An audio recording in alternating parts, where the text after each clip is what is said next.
tayo ng ano? Sa akin?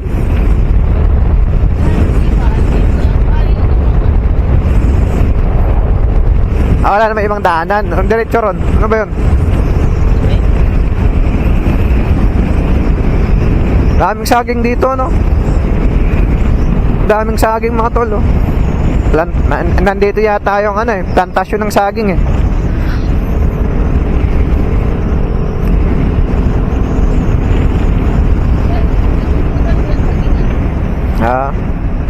Norte. Dito yung ano yata, mga tol, plantasyon ng saging. Bagay, nandito kasi yung plantasyon ng mga saging sa parteng norte, no? Davao del Norte.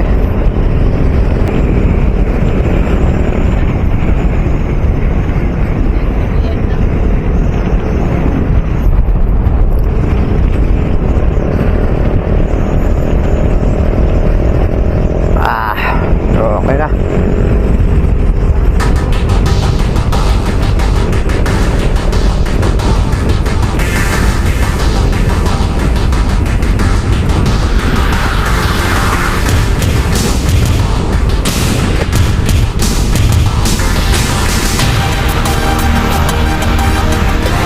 De Oro na. So yun mga tol, pumasok na tayo ng De Oro, no? So tuluyan na nating naalisan yung Del Norte. Ngayon naman ay papasok tayo ng De Oro, mga pargoy. Davao de Oro. Uy. Grabe. Dito na tayo sa De Oro. Okay. So malayo pa tayo sa katotohanan. Tuloy-tuloy lang. Malayo pa tayo sa ating destination, which is yun nga yung Caraga, no? So parang akulimlim kalangitan, uulanin yata tayo na ito. So sana hindi umulan, no? Para maganda pa rin yung biyahe natin. Chill lang. Grabe si ate, naka-anmiway, oh. Ganda. Ganda ni ate, oh. Ang ganda ng service ni ate, oh. Tsaka yung helmet, oh.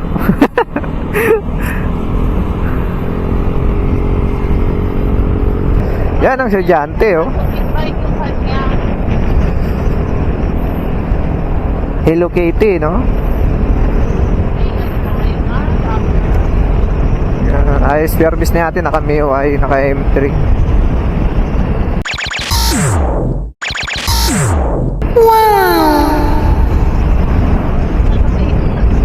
So yun mga tol, mula Boulevard. Naulan na nga.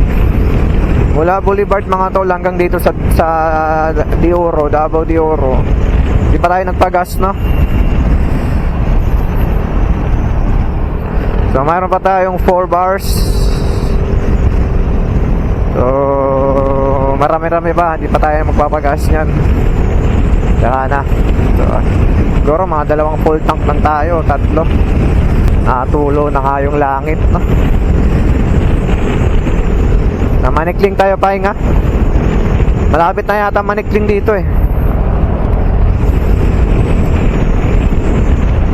Yun mga tol, nandito na tayo. Update, no? Nandito na tayo sa Mabini, no? Time check 7:05 in the morning, mga pargoy. Sakto 7 AM. Nandito na tayo sa Mabini. Maganda rin daan dito sa Mabini, mga tol, oh. 4 lanes pero mayroon siyang center island, no? Maganda sa tingnan. Di pala dito walang helmet, no? Walang mga helmet mga ngayon, no? Bagay, wala naman kasi ano rito, parang malayo na sa Kabiasnan, kaya bihira lang mag checkpoint.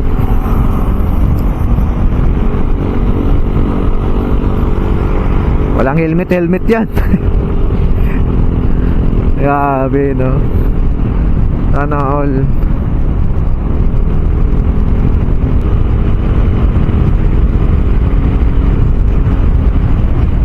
So yun mga tol, take off na tayo mula sa Mabini, no? Pero mabini pa rin naman to. Okay, so tara. Tuloy ang rides, tuloy ang rides.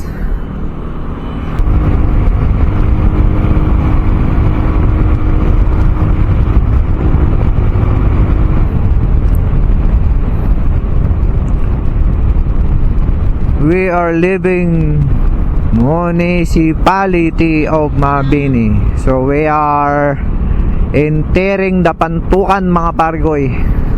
So nandito na tayo sa Pantukan, no? So malayo pa katotohanan. Tuloy-tuloy lang tayo, mga tol. So nakarating na tayo rito sa Pantukan. Pantukan, Davao de Oro. Let's go.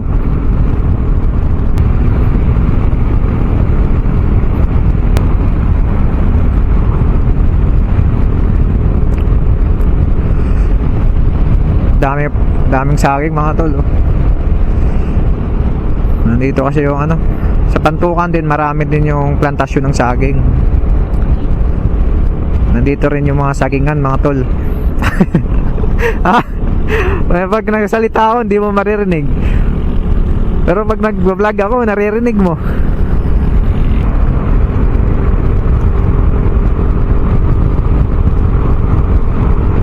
Grabe daan dito, tol. 4 lanes tapos wala pang lubak. Napakaangas.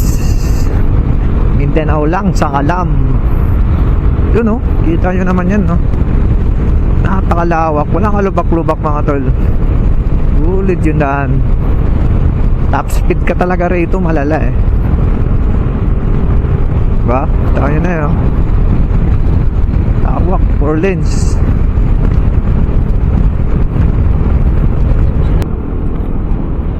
Pantukan. We are officially here at Pantukan. Pure gold. Time check, mga tol. 7:35 AM in the morning, mga pare ko, na sa Pantukan na tayo, no? Pantukan. So mula Davao City Boulevard, mga tol, hanggang dito sa Pantukan, di pa tayo nagpapagas.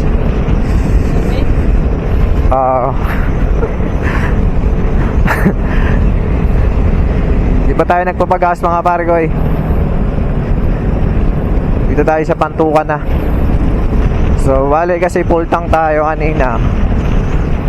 Tapos ang nabawas lang ay 2 bars lang. Matipid talaga yung 16 grams fireball.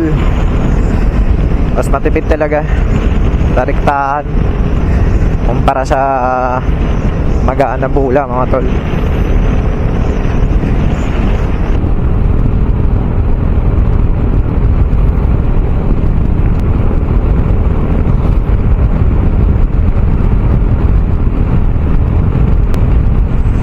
Grabe. Straight yung daan eh. Parang walang katapusan ah. Naalala ko tuloy, mga tol, yung biyahe ko ng ano, from Cavite to Mindanao, no? Ganito rin ang daan nun eh. Parang di napuputol eh. Ang pagkakaiba lang nila, ito maganda. Tapos yung parting Luzon tsaka Visayas, lubak-lubak. Yan lang yung pagkakaiba dyan. Eto, hindi mo makikitang may lubak to, yo. Sulit yan, plain.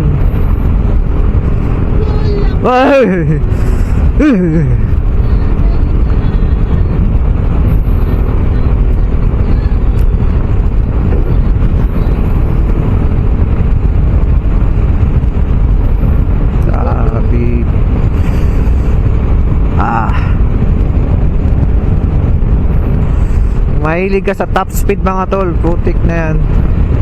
Dito ka maganda mag top speed, oh. Grabe. Walang kakaba-kaba sa daan. Walang lubak eh. Alright, nandito na tayo sa Arco ng Davao Oriental, no? Papunta na tayo ng Mate.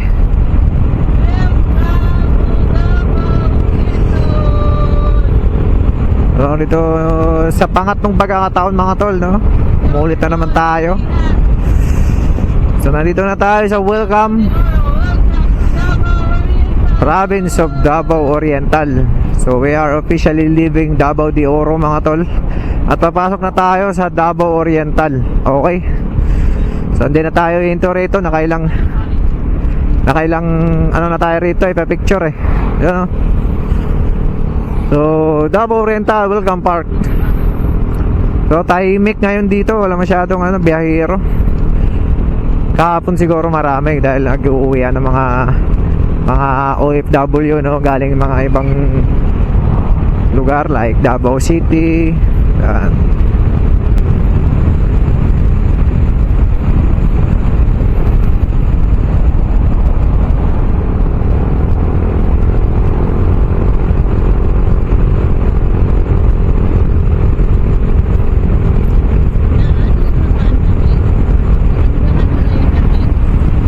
Oh, dami mga puno eh.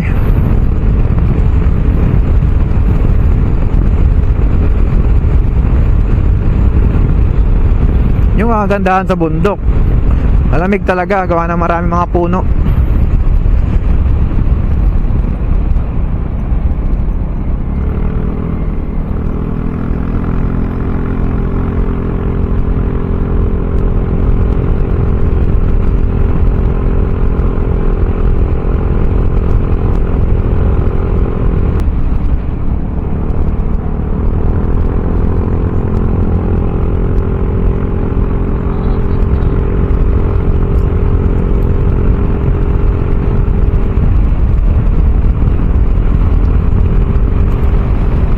Ano?